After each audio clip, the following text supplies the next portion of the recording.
ஓம் குருவே துணை. நாசிக் கதோமுகம் 12 அங்குலம். நீ சித்தம் வைத்து நினையவும் வல்லையேல். மாசித்தி மாயோகம் வந்து தலை பெய்தும். தேகத்துக்கு என்றும் சிதைவில்லை யாமே. நாசிக் கதோமுகம் 12 அங்குலம். மூச்சு நாசி வழியாக இடகலை பிங்கலை சென்று வரும் பாதை 12 அங்குலம் வரை இயங்குகிறது. நீ சித்தம் வைத்து நினையவும் வல்லையேல்.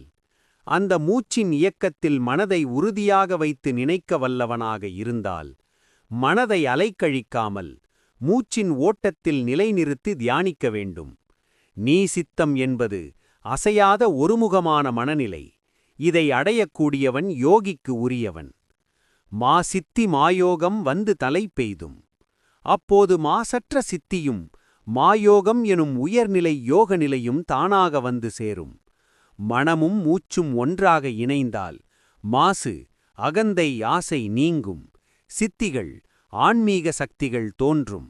மாயோகம் எனும் உயர்ந்த யோக அனுபவம் கிடைக்கும். இது சாதாரண யோகம் அல்ல, ஆழ்ந்த ஆன்ம அனுபவ நிலை.